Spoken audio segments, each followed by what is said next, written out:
મિત્રો નમસ્કાર. આજના એપિસોડમાં આપ સૌનું હાર્દિક સ્વાગત છે. આજે આપણે મિત્રો વાત કરવાના છે ધોરણ 10 વિષય ગણિત પ્રકરણ નંબર 7 યામ ભૂમિતિ. યામ ભૂમિતિમાં હવે ખૂબ જ એવો અગત્યનો ટોપિક કે રેખાખંડના અંતઃવિભાજન વિશે અભ્યાસ કરવાના છે.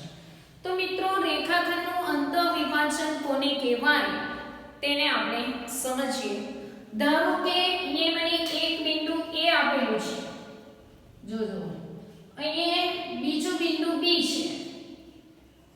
હું અહીંયા આ A અને B વચ્ચેનું અંતર ધારો કે તમને 10 સેન્ટીમીટર જેવું છે.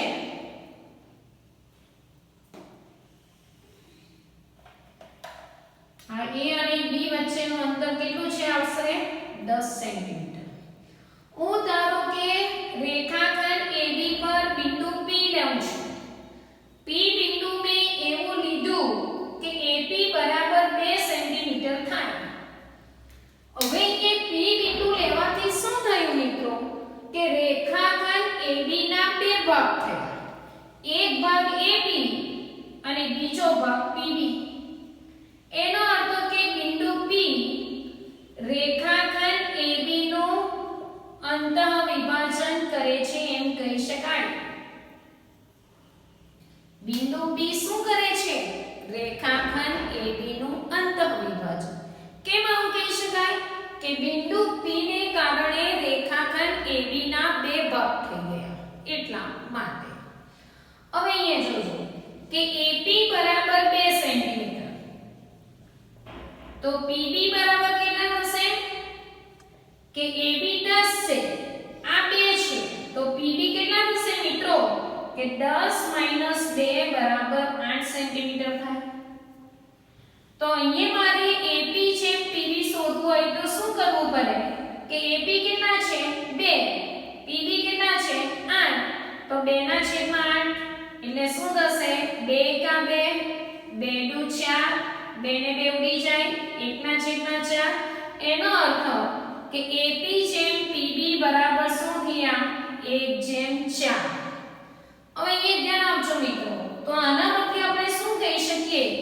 કે બિંદુ P રેખાખંડ AB નું 1/4 ના ગુણોત્તરમાં અંતઃવિભાજન કરે છે એમ કહી શકાય. બિંદુ P રેખાખંડ AB નું 1/4 ના ભાગમાં અથવા ગુણોત્તરમાં અંતઃવિભાજન કરે છે એમ કહી શકાય. ધારો કે આપણે બીજું જોઈએ કે એવું છે કે 1/4 માં જ કરે? ના. ધારો કે અહીંયા આ બીજો એક રેખાખંડ AB દોરું છું. એના ઉપર અહીંયા મેં બિંદુ P લીધો. તો AP ભાગ મારા થયા 3 ને PB ભાગ મારા થાય છે 2. તો અહીંયા આપણે શું કહી શકીએ? કે બિંદુ P રેખાખંડ AB નું 3/2 ના ગુણોત્તરમાં અંતઃવિભાજન કરે છે એમ કહી શકાય. ધારો કે અહીંયા રેખાખંડ AB લો. અહીંયા મેં લીધા 2 ભાગ ને અહીંયા લીધા 7 ભાગ. તો અહીંયા શું કહી શકાય મિત્રો? કે બિંદુ P રેખાખંડ AB નું 2/7 ના ગુણોત્તરમાં અંતઃવિભાજન કરે છે એમ કહી શકાય. ધારો કે અહીંયા હવે આપણે જોઈએ કે રેખાખંડ AB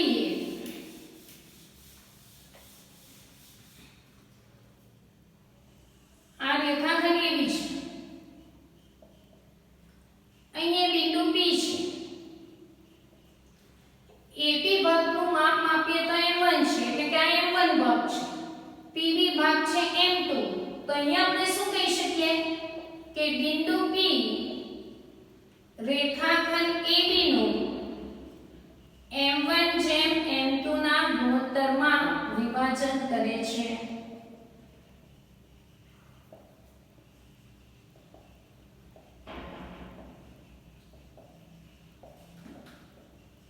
પેલામાં સંખ્યા એ તો સંખ્યા લખવાની. એ સંખ્યાને મેં કોમન શબ્દ કયા આપી દીધા? m1 m1 જેમ m2. તો અહીંયા જોજો બિંદુ P રેખાખંડ AB નું m1 જેમ m2 ના ગુણોત્તરમાં અંતઃ વિભાજન કરે છે. ધારો કે બિંદુ A ના યામ છે x1 y1, B ના યામ છે x2 y2, A ના યામ B ના યામ આપેલા છે. મારે બિંદુ P ના યામ શોધવું હોય તો મારે શું કરવું પડે મિત્રો? તો અહીંયા મારે શું કરવું પડે કે મારે અંતઃ વિભાજન સૂત્રનો ઉપયોગ કરવો પડે. તો અંતઃ વિભાજન સૂત્ર શું છે તેને આપણે જોઈએ. તો અંતઃ વિભાજન સૂત્ર જોજો કે અંતઃ વિભાજન સૂત્ર કોને કહેવાય? કે અંતઃ વિભાજન સૂત્ર પરથી મને બિંદુ P ના યામ મળશે. તો બિંદુ P ના યામ બરાબર શું થશે? m1x2 m2x1 છેદમાં m1 m2, m1y2 m2y1 છેદમાં m1 m2. તો આ જે સૂત્ર છે આના પરથી બિંદુ P નો x યામ મળે, આના પરથી બિંદુ P નો y યામ મળે. તો અહીંયા આપણને બિંદુ P ના યામ શોધવા માટે શાની જરૂર પડે? કે A ના યામની જરૂર પડે, B ના યામની જરૂર પડે અને બિંદુ P કયા ગુણોત્તરમાં વિભાજન કરે છે તેની જરૂર પડે. ત્રણ વસ્તુ આપેલું હોવું જોઈએ. A અને B ના યામ એટલે A ના યામ, B ના યામ અને ગુણોત્તર. તો આપણે બિંદુ P ના યામ શોધી શકીએ. ચાલો તો મિત્રો આને આગળ જોઈએ કે અહીંયા ધારો કે m1 જેમ m2 ની જગ્યાએ કે અહીંયા તમને આવું કંઈક કે બિંદુ P રેખાખંડ AB નું કે જેમ 1 ના ગુણોત્તરમાં વિભાજન કરે છે.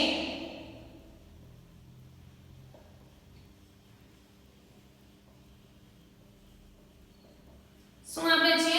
બિંદુ P રેખાખંડ AB નું કે જેમ 1 ના ગુણોત્તરમાં વિભાજન કરે છે. તો બિંદુ P ના યામ શોધો.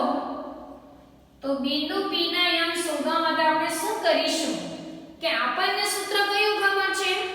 m1 જેમ m2 ના ગુણોત્તરનું. તો m1 જેમ m2 ની જગ્યાએ અહીંયા શું છે મિત્રો? k જેમ 1. એટલે કે m1 બરાબર k અને m2 બરાબર 1 આમ આપેલું ગણાય. તો અહીંયા ઉપરના સૂત્રમાં આપણે m1 બરાબર k અને m2 બરાબર 1 લખીશું. તો આપણને કોના કે k જેમ 1 ના ગુણોત્તરમાં વિભાજન કરતા બિંદુના યામ મળશે. ચાલો તો મિત્રો આપણે જોઈએ કે k જેમ 1 ના ગુણોત્તરમાં વિભાજન કરે તો બિંદુ P ના યામ બરાબર અહીંયા ધ્યાન આપજો m1 ની જગ્યાએ કેટલા મૂકીશું? k. ચાલો kx2 m2 ની જગ્યાએ કેટલા? 1 x1 છેદમાં m1 એટલે k ને m2 એટલે 1. ચાલો એ જ પ્રમાણે અહીંયા જુઓ m1 એટલે k y2 m2 એટલે 1 y1 છેદમાં k + 1. જો m1 ની જગ્યાએ k ને m2 ની જગ્યાએ 1. અહીંયા આગળ જુઓ kx2 x1 * 1 x1 છેદમાં k + 1 ky2 y1 * 1 y1 છેદમાં k + 1. ચાલો તો અહીંયા જે સૂત્ર મળ્યું તે કોનું મળ્યું? k જેમ 1. મેઈન સૂત્ર આપણું આ છે. એની અંદર ગુણોત્તર બદલાય એમ કિંમત મૂકતા જવાની. ધારો કે અહીંયા તમને આવું કંઈક આપે કે બિંદુ P રેખાખંડ AB નું k જેમ 1 ની જગ્યાએ અહીંયા m1 જેમ m2 હતું અહીંયા k જેમ 1 તેની જગ્યાએ તમને આવું આપે કે 1 જેમ 1 ના ગુણોત્તરમાં.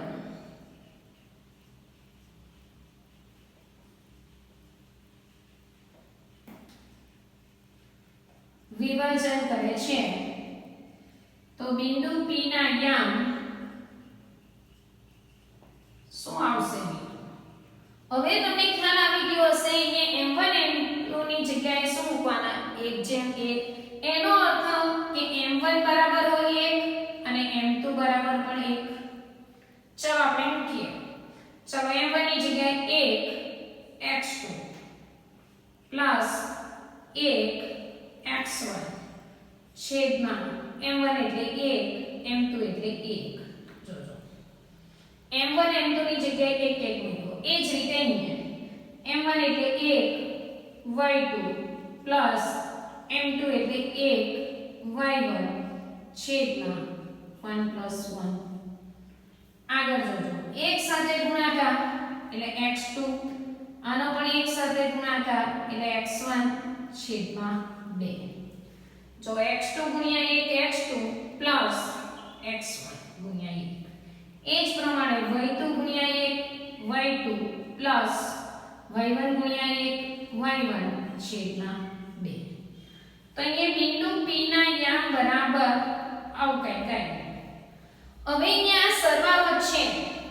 તમે 2 + 3 કરો કે 3 + 2 કરો કેવું થાય? સરખું. તો આને આપણે આવી રીતે પણ લખી શકીએ કે x1 + x2 છેદમાં 2 y1 + y2 છેદમાં 2. હવે એ મિત્રો મેં શું લીધું? 1:1 ના ગુણોત્તરમાં. અહીંયા ધ્યાન આપજો આકૃતિ પર કે m1 ની જગ્યાએ હોય 1 છે, m2 ની જગ્યાએ હોય 1 છે. એનો અર્થ આ ભાગ 1 આ ભાગ પ્રતિ આ ભાગ અને આ ભાગ બંને સરખા થયા. એનો અર્થ બિંદુ P શું થઈ ગયું? મધ્ય બિંદુ થઈ ગયું. તો અહીંયા જ્યારે P બિંદુ એ રેખાખંડ AB નું મધ્ય બિંદુ હશે ત્યારે એ મધ્ય બિંદુના યામ શું થવાના? કે x1 + x2 છેદમાં 2 y1 + y2 છેદમાં 2. એનો અર્થ a અને b ના બંને x યામનો સરવાળો ભાગ્યા 2 બંનેના y યામનો સરવાળો ભાગ્યા 2. એ સૂત્રથી આપણને શું મળશે? મધ્ય બિંદુના યામ. તો અહીં મિત્રો આપણે 3 સૂત્ર જોયા. એક m1 જેમ m2 ના ગુણોત્તરમાં વિભાજન કરે કે જેમ 1 ના ગુણોત્તરમાં વિભાજન કરે ને 1:1 એનો અર્થ કે મધ્ય બિંદુના યામ શોધવાનું સૂત્ર. આ એક સૂત્ર યાદ રાખો તો બાકીના બે કેવી રીતે આવશે તેનો તમને ખ્યાલ આવી ગયો હશે.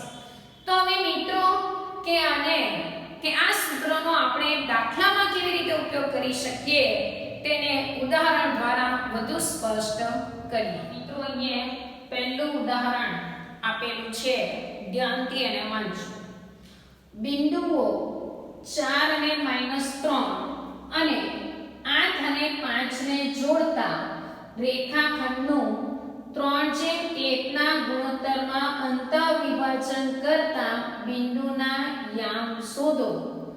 આ જે ઉદાહરણ છે એ જુલાઈ 2013 માં પૂછાયું છે.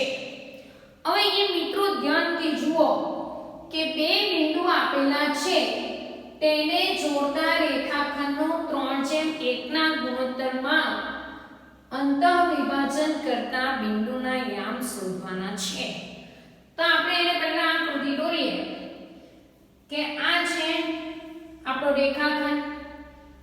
જે પહેલું બિંદુ છે એને a વડે દર્શાવો તો a ના યામ છે 4 અને -3.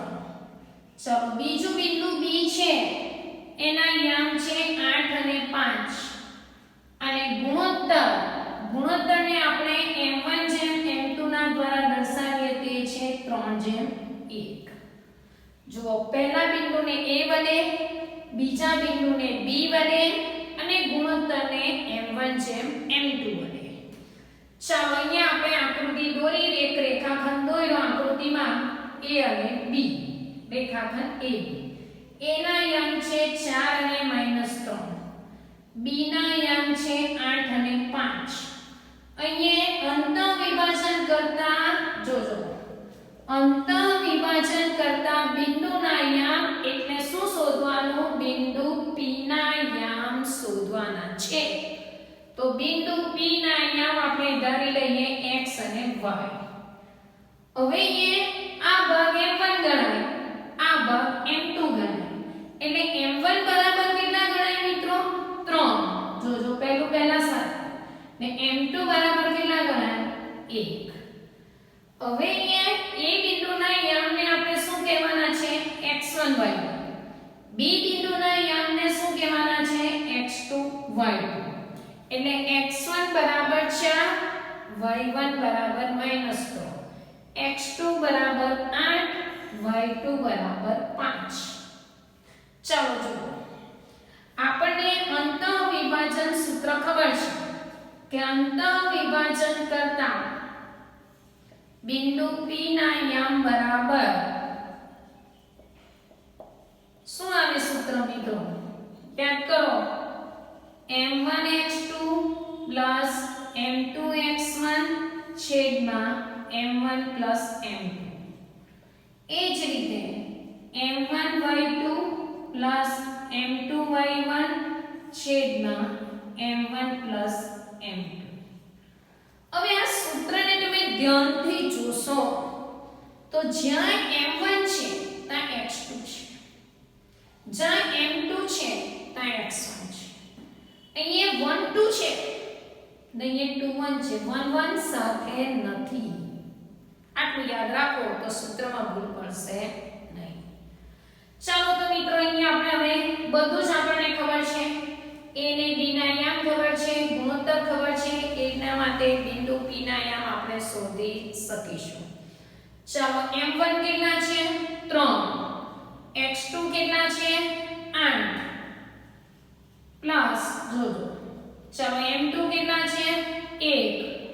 x1 કેટલા છે? 4. ચાલો m1 3 પ્લસ m2 એટલે 1.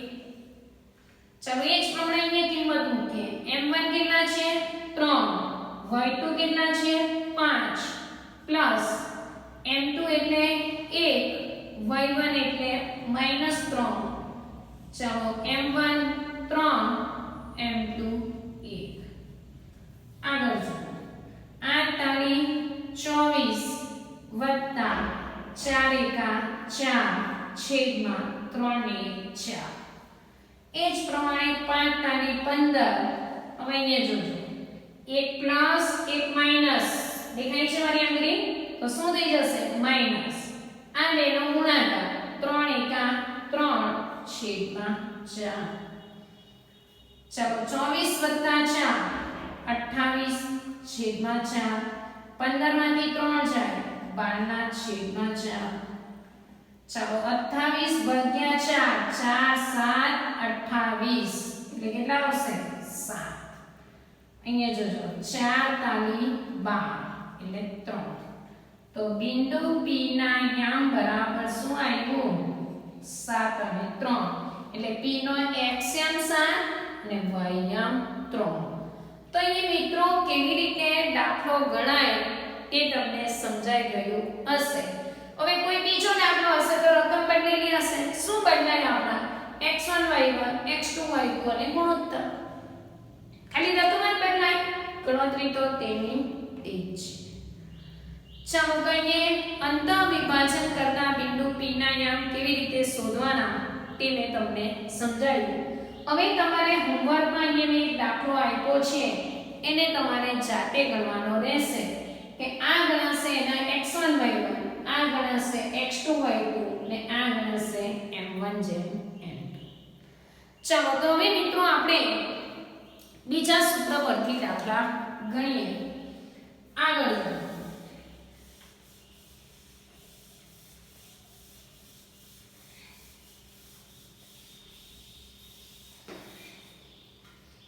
કે અહીંયા આપણને બીજું એક એક્ઝામ્પલ છે કે જો a ના યામ છે 1 અને b ના યામ છે 3 અને -2 આપેલા બિંદુઓ હોય તો ખાલી જગ્યાએ રેખાખંડ AB નું મધ્ય બિંદુ છે.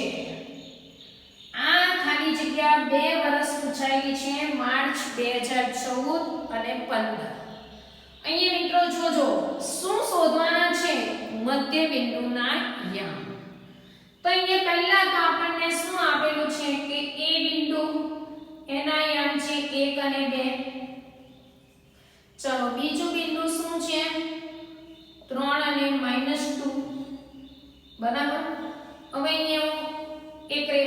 દોરું AB,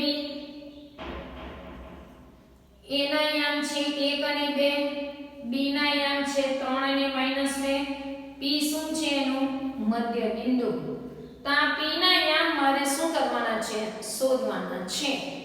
તો હમણાં જ આપણે જોઈ ગયા કે મધ્ય બિંદુ P ના યામ બરાબર સૂત્ર શું થશે કે x1 x2 ભાગ્યા 2 y1 y2 ભાગ્યા 2. ચાલો તો a ના યામને આપણે શાને વડે દર્શાવીએ x1 y1, b ના યામને શાના વડે દર્શાવીએ x2 y2. ચાલો જોડો કિંમત મૂકો. x1 એટલે કેટલા 1 વત્તા x2 એટલે કેટલા 3/2. ચાલો એ જ પ્રમાણે y1 કેટલા 2 પ્લસ y2 એટલે -2/2. આગળ જોજો 3 વત્તા 1 4/2. હવે અહીંયા જોજો 2 પ્લસ માઈનસ -2/2. આગળ જોજો 4/2 એટલે 2 થશે. 2 માંથી 2 જાય 0/2 એટલે શું થશે 2 0/2 એટલે 0. તો મધ્ય બિંદુ P ના યામ શું આવ્યા 2 અને 0. તો અહીંયા હવે જો આ દાખલો મારે ડાયરેક્ટ કરવો હોય તો હું આવી જ રીતે અહીંયા જોજો આ બંને x યામ પર મારી આંગળી દેખાય. ચાલો કેટલા છે 3 ને 1 4 4/2 2 આવી ગયા. 2 અને -2 નો સરવાળો બંને વિરોધી સંખ્યા એનો સરવાળો શું આવે 0. 0/2 એટલે શું આવે 0. એટલે જો તમે કમ્પ્લીટ હોય તો ડાયરેક્ટ મોરે પણ આને ગણી શકો એટલા માટે જ એ 1 માર્કમાં પૂછાય છે. આગળ જો ચાલો આ જો કે m ના યામ શું છે 0 0, n ના યામ શું છે 4 અને 8 ને જોડતા રેખાખંડનું મધ્ય બિંદુ ખાલી જગ્યા છે. સમા પૂછાયેલી છે જુલાઈ 15 માં. હવે અહીંયા ધ્યાન આપજો હમણે મેં તમને કહ્યું તે પ્રમાણે ડાયરેક્ટ જો આને ગણવું હોય તો ગણી શકાય. રકમ સરળ છે. જો બંનેના x યામનો સરવાળો દેખાય છે મારી આંગળી 0 અને 4. જો અહીંયા લખું કે m ના યામ શું છે 0 0, n ના યામ શું છે 4 અને 8. તો mn ના મધ્ય બિંદુના યામ બરાબર જો બંનેનો x યામ એટલે 0/4/2 સૂત્ર વાપરા વગર. એ જ પ્રમાણે બંનેના y યામ 0/8/2. 0/4 એટલે 4/2, 0/8 એટલે 8/2, 4/2 એટલે 2, 8/2 એટલે જ્યારે ખાલી જગ્યા હશે ત્યારે તમારે સૂત્રને કંઈ લખવાની જરૂર રહેતી નથી. રફમાં જ બંનેના x યામનો સરવાળો ભાગ્યા 2, બંનેના y યામનો સરવાળો ભાગ્યા 2. ચાલો આપણે ત્રીજું ઉદાહરણ જોઈએ કે શું આપેલું છે કે જો P અને Q ને જોડતા રેખાખંડનું મધ્ય બિંદુ ખાલી જગ્યા છે. અહીં a અને b ની જગ્યાએ શું આપેલું છે P અને Q. જોજો આ P આ Q એનો મધ્ય બિંદુ આપણે શું લઈએ M. P ના યામ છે -1 અને 6, Q ના યામ છે 6 અને -8. ચાલો જોજો બંનેના x યામનો સરવાળો અહીંયા ધ્યાન આપજો એટલે શું થશે -1 આ પ્લસ 6/2. ચાલો બંનેના y યામ આ 6 પ્લસ જોજો આ માઈનસ છે એટલે શામાં લખવાનું કૌંસમાં ભાગ્યા 2. આ -1 વત્તા 6/2. અહીંયા જોજો આ 6 વત્તા આ -8/2. આગળ જોજો 6 માંથી 1 જાય કેમ બાદબાકી કરવાની 1 પ્લસ ને 1 માઈનસ છે એટલા માટે. તો 6 માંથી 1 જાય તો 5 ના છેદમાં 2. હવે અહીંયા જોજો પ્લસ માઈનસ શું થઈ જશે માઈનસ. જ્યારે આવું કંઈક હોય ત્યારે ગણતરી કરવાની મોરે કરવાનું નહીં, ભૂલ પડશે. Plus minus minus. ચાલો આગળ જોજો 5/2 એક પ્લસ ને માઈનસ એટલે બાદબાકી માઈનસ 2 ના છેદમાં 2. 8 માંથી 6 જાય તો 2 મોટી સંખ્યાનું ચિહ્ન.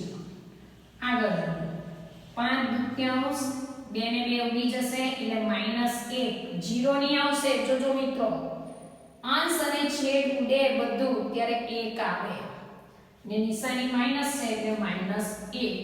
તો અહીંયા મધ્ય બિંદુના યામ શું આવ્યા 5/2 અને -1. ચાલો તો મિત્રો મધ્ય બિંદુના યામ શોધતા તમને આવી ગયા હશે.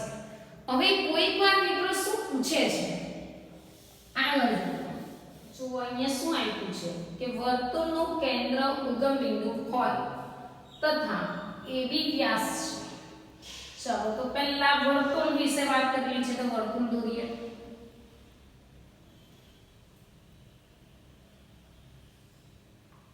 ચાલો અહીંયા શું છે AB વ્યાસ છે. ચાલો વર્તુળનું કેન્દ્ર એનું નામ આપી દઉં P. તો આટલું આપણે વાંચ્યું વર્તુળનું કેન્દ્ર ઉગમ બિંદુ હોય તથા AB વ્યાસ છે. અહીંયા ધ્યાન આપજો કે વર્તુળનું કેન્દ્ર ઉગમ બિંદુ છે. ચલો ઉગમ બિંદુ હશે એટલે P ના યામ શું થશે મિત્રો 0 0. માટે બિંદુ P ના યામ 0 0 થશે. ચલો અહીંયા P ના યામ 0 0. હવે બીજી વસ્તુ શું આપેલી છે રેખાખંડ AB વ્યાસ છે. જો AB વ્યાસ હશે તો P એ શું થવાનું AB નું મધ્ય બિંદુ થાય. માટે બિંદુ P એ રેખાખંડ AB નું મધ્ય બિંદુ થાય. ચાલો બીજી વસ્તુ A ના યામ કેટલા આપેલા છે 3 અને 4. B ના યામ શોધવાના છે. B ના યામ આપણે ધારી લઈએ ધારો કે x2 y2. ચાલો તો અહીંયા AB વ્યાસ છે એટલે P AB નું મધ્ય બિંદુ થાય. એનો અર્થ આપણે કયું સૂત્ર વાપરવું પડે મધ્ય બિંદુનું સૂત્ર વાપરવું પડે. તો અહીંયા આપણે લખીએ કે મધ્ય બિંદુ P ના યામ બરાબર સૂત્ર શું આવશે મિત્રો x1 x2 છેદમાં 2 y1 y2 છેદમાં 2. ચાલો મધ્ય બિંદુ P ના યામ શું આપેલા છે 0 0. ચાલો A ના યામ શું ગણાય x1 y1. એનો અર્થ x1 બરાબર કેટલા છે 3. B ના યામ શું ગણાય x2 y2 શોધવાના છે x2 છેદમાં 2. ચાલો y1 બરાબર કેટલા થશે 4. y2 શું કરવાના છે શોધવાના છે છેદમાં 2. હવે અહીં તમે જોજો આ મધ્ય બિંદુ P નો x યામ આ પણ મધ્ય બિંદુ P નો શું ગણાય x યામ. આ બંને x યામ ગણાશે P ના, આ બંને ગણાશે P ના y. તો આ બે સરખાવી શકાય, આ બે સરખાવી શકાય. તો અહીં આપણે લખીએ કે 0 બરાબર 3 x2 છેદમાં 2. બીજો પાર્ટ પાડીએ 0 બરાબર 4 y2 છેદમાં 2. આ બે ઉપર અંશમાં જશે એટલે 2 નો ગુણાકાર 0 ગુણ્યા 2 એટલે 0 બરાબર 3 x2. x2 શોધવાના એટલે 3 આ બાજુ જશે એટલે આ 0 3 છે તો -3 બરાબર x2. ચાલો 0 માંથી કોઈ પણ સંખ્યા બાદ કરો કે ઉમેરો તે જ રહેશે એટલે અહીંયા શું રહેશે -3 બરાબર x2. માટે x2 બરાબર -3. ચાલો એ જ રીતે અહીં 2 ને 0 નો ગુણાકાર 0 બરાબર 4 y2. 4 ને આ બાજુ લેવો 0 +4 છે તો -4 બરાબર y2. એટલે અહીંયા શું થશે -4 બરાબર y2. માટે y2 બરાબર -4. તો માટે આન્સર લખીએ કે બિંદુ બી ના યામ શું થયા? પહેલો x યામ એટલે -3 પછી y યામ -4. તો આ રીતના દાખલા તમને એક્ઝામ ની અંદર પૂછી શકે. હવે મિત્રો અહીંયા જે મેં હોમવર્ક 4 દાખલાનું આપેલું છે એના આન્સર તમારે કોમેન્ટ બોક્સમાં અથવા પર્સનલ મેસેજ પર મૂકવાના રહેશે. તો હવે આપણે આવતા એપિસોડમાં કે જે આપણે 3 સૂત્ર શીખ્યા એ 3 માંથી કોઈ પણ 2 સૂત્રનો એક જ દાખલામાં સાથે ઉપયોગ થશે એવા દાખલા આપણે આવતા એપિસોડમાં ગણીશું. નમસ્કાર.